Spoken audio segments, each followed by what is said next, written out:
स्वागत है आपका IBN 7 में। मैं आपके साथ पायल भुयन। बड़ी खबर इस वक्त जम्मू कश्मीर से जहां पाकिस्तान की ओर से लगातार सीज फायर का उल्लंघन हो रहा है। भारतीय सीमा पार से जोरदार फायरिंग हो रही है और गोले बरसाए जा रहे हैं। इस फायरिंग में अब तक सरपंच समेत 6 लोगों की मौत हो चुकी है। पुंछ के शाहपुर में पाकिस्तानी फौज रात 12:30 बजे से फायरिंग कर रही है। वहीं मेंढर में भी भारी गोलाबारी हो रही है। बालाकोट सेक्टर में फिर से रिहायशी इलाकों को निशाना बनाकर फायरिंग की जा रही है। प्रशासन ने लोगों से घर के अंदर ही रहने की अपील की है। उन्होंने कहा है कि जितना हो सके बाहर ना निकलें, वो निकलने से आप जरूर बचें। इसके अलावा सरहद पर बसे धराना, बसूनी, बहरूट समेत सभी गांव के सरपंचों को सलाह दी गई है कि बाहर गांव में ना घूमें। वो आपको बता दें कि पाकिस्तान ने लगातार 8वें दिन सीज फायर का उल्लंघन किया है। जो डेड बॉडीज जिन घरों में हैं वही बंदे वहां पे हैं। कोई भी बंदा घर से बाहर निकलने को तैयार नहीं है कि उन डेड बॉडीज को उठा के कहीं कब्रिस्तान तक ले जाए। तो ऐसा माहौल बना हुआ है। ऐसी इतनी फायरिंग जी हुई थी। ये फायरिंग 2001-2 में भी हुई थी ऐसी।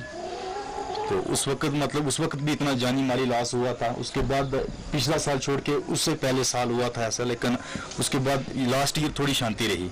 लेकिन इस साल फिर वही हो रहा है। कोई भी सरकार की तरफ से कोई कंप्रोमाइज सीज फायर बैटर पे इस पर कोई भी एक्शन नहीं लिया जा रहा है। इधर वो फायरिंग शुरू हुई है तो हमारे इधर सरपंच जी हैं, वो अचानक ही गए उधर घर पे गोले पड़े 5-10 बराबर पड़े। तो वो गए उनको देखने कि बच्चों को निकालें। तो उनकी गाड़ी पे गोला पड़ा तो वो उधर ही उनकी लाश निकालने में 3-4 घंटे लगे। उधर कोई गया ही नहीं मौके पे, कोई भी नहीं गया। 5 बजे गए उधर मौके पे तो फिर उधर निकाले। वो ऐसे ही पड़े थे, कहीं मक्की में पड़े थे, पता नहीं घास में पड़े थे, कहाँ थे, उधर से निकाल के लाए। 5-6 अचानक ही उधर मौतें होंगी।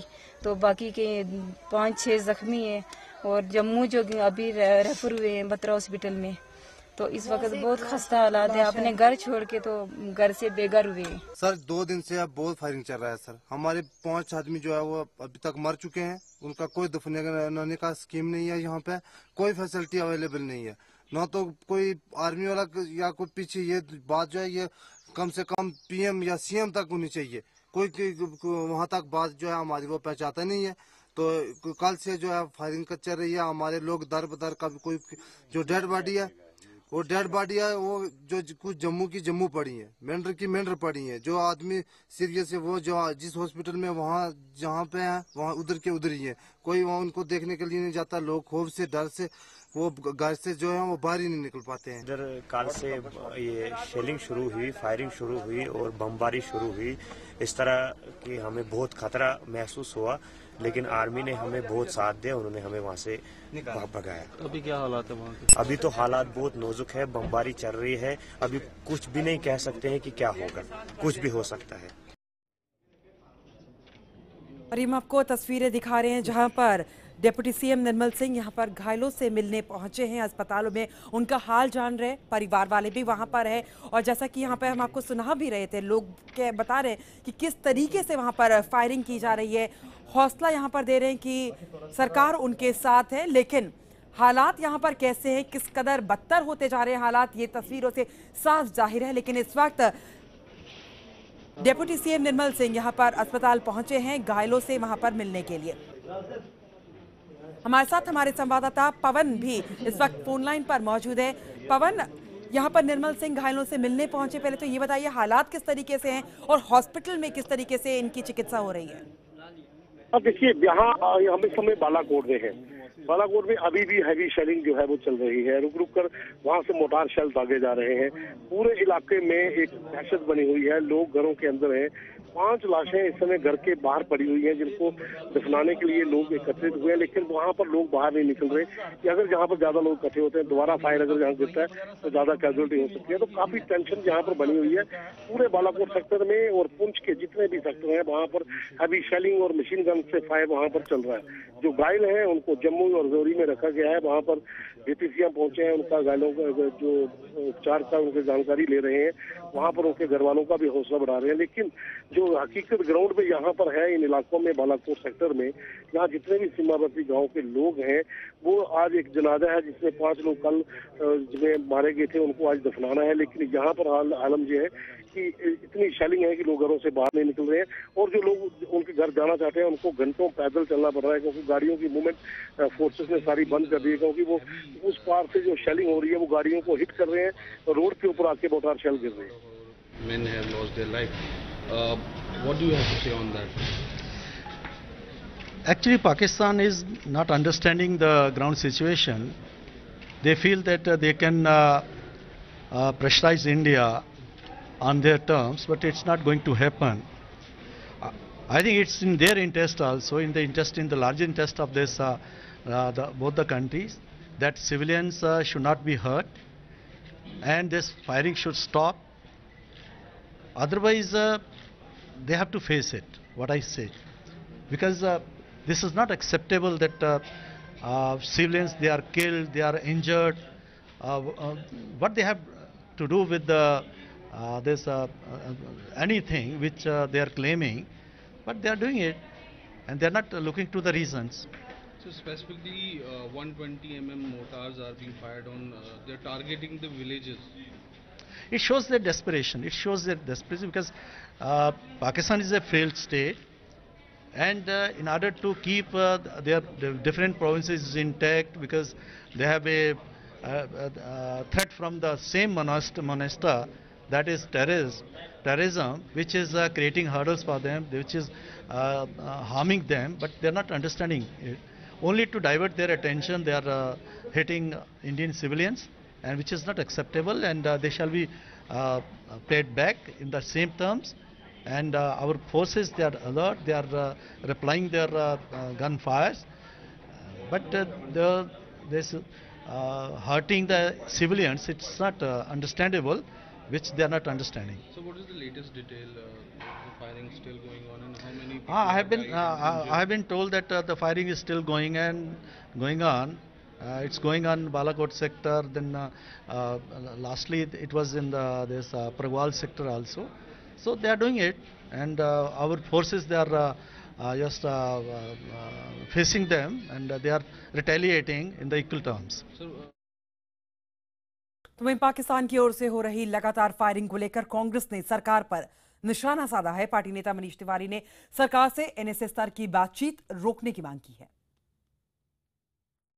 सरहद पर जो हो रहा है बहुत ही दुखद है, दर्दनाक है, और उसकी कड़ी से कड़ी शब्दों में निंदा की जानी चाहिए। ऐसा लगता है कि पाकिस्तान की फौज भारत ने या भारत की सरकार ने जो उफा में भारत की एकता, अखंडता और प्रभुसत्ता और असमयता से समझौता किया है, उसको 21 तोपों की सलामी दे रही है। भारत की सरकार को तुरंत ये वार्ता बंद करनी चाहिए और पाकिस्तान से ना कोई बातचीत, ना कोई कूटनीतिक संबंध रखना चाहिए जब तक पाकिस्तान से ये जो आतंकवाद का सिलसिला है ये पूरी तरह से बंद नहीं होता। वहीं बीजेपी प्रवक्ता सुधांशु त्रिवेदी ने पाकिस्तान की फायरिंग पर कहा है कि अगर बेगुनाह लोग मारे जाएंगे तो भारत चुप नहीं बैठेगा। साथ आतंकवाद, सीमा पर फायरिंग और नागरिकों से जुड़े मुद्दे जैसे मछुआरों की अदला बदली अथवा उनको छोड़ने जैसे विषयों को लेकर एक प्रयास हमारी सरकार की तरफ से हुआ था। पाकिस्तान की आंतरिक व्यवस्थाओं की जटिलता है, जिस कारण से जब भी कोई ऐसा ईमानदार प्रयास भारत सरकार की तरफ से होता है तो कुछ न कुछ इस प्रकार की गतिविधि पाकिस्तान की तरफ से होती है। भारतीय जनता पार्टी का यह मानना है कि यह संकेत देता है कि पाकिस्तान की और पाकिस्तान की व्यवस्था के सभी आयामों की मंशा ठीक नहीं है। इसलिए पाकिस्तान के अंदर की जटिलता चाहे जो भी हो, यदि इस प्रकार से निर्दोष नागरिकों की हत्या होती है तो हम मूक दर्शक बने हुए नहीं रह सकते। और वहीं पाकिस्तान की फायरिंग को लेकर सिक्योरिटी एक्सपर्ट्स ने भी प्रतिक्रिया दी है। उन्होंने एनएसए स्तर की बातचीत में इस मुद्दे को उठाने की मांग की है। मैं तो कहता हूं कि डिफेंस मिनिस्ट्री को मैं ब्लेम करता हूं कि क्या उनके पास कोई प्लान नहीं है कि हमारे विलेजर्स मर रहे हैं अपने साइड पे, वो बॉडीज पड़ी हैं उनको नहीं उठा रहे हैं। क्या हो गया है? मतलब ये हमें एक ऑफेंसिव डिफेंस लेना पड़ेगा। मुझे समझ नहीं आ रही, और जो हमारे डिफेंस मिनिस्टर हैं वो रक्षा मंत्री एक बयान दें कि क्या हो रहा है। कश्मीर जा रहा है, सारे उधर झंडे चले हुए हैं, ये बेइज्जती है, हिंदुस्तान की बेइज्जती है। अगर ये चाहते हैं तो सिविलियंस की हम एक फौज बना देते हैं, डंडे उनको दे देते हैं और जाके अंदर घुसाओ। ये नहीं हो सकता कि हमारे जवान मरें, हमारे जो साथी हैं गांव के वो मरें।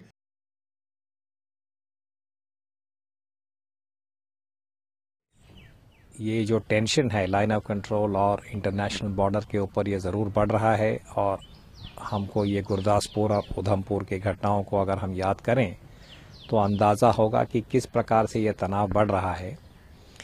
परंतु इसी प्रकार के रिपोर्ट्स अभी पाकिस्तान के तरफ से भी आ रहे हैं और उनके टीवी पे भी यही कहा जा रहा है कि उन्होंने आरोप भारत पे लगाया कि अनप्रोवोक्ड फायरिंग भारत की तरफ से हो रहा है। तो इसलिए ये बहुत ज़रूरी है कि NSA लेवल टॉक्स जो अभी होने वाले हैं अगले हफ्ते 23 तारीख को, कि वो जो मैकेनिज़्म की विश्वसनीयता को दोबारा समीक्षा करें कि इस प्रकार की घटनाएं ना हो आगे। रिस्पॉन्स में कमी है। जो हमारी सिक्योरिटी फोर्सेस हैं, चाहे आर्मी हो चाहे पैरामिलिट्री फोर्सेस हो, पाकिस्तान से जो हरकत हो रही है उसके खिलाफ एक्शन में मुझे तो कहीं कमी बेसी नजर आ रही है। यदि इतना छोटा मुल्क होते हुए भी इस तरह की पाकिस्तान रोजाना हरकत करे तो कहीं न कहीं कुछ न कुछ कमी इसमें नजर आती है। और आर्मी इतना बड़ा मुल्क होने के बाद इतनी रिसोर्सेज हैं हमारे कमांडरों के पास, चाहे पैरामिलिट्री फोर्सेज हों चाहे आर्मी हो, और गवर्नमेंट ने भी पूरी छूट दे रखी है। तो फिर हमारा रिस्पांस ऐसा होना चाहिए कि पाकिस्तान ऐसी हरकतों करने की जरूरत दोबारा ना कर सके।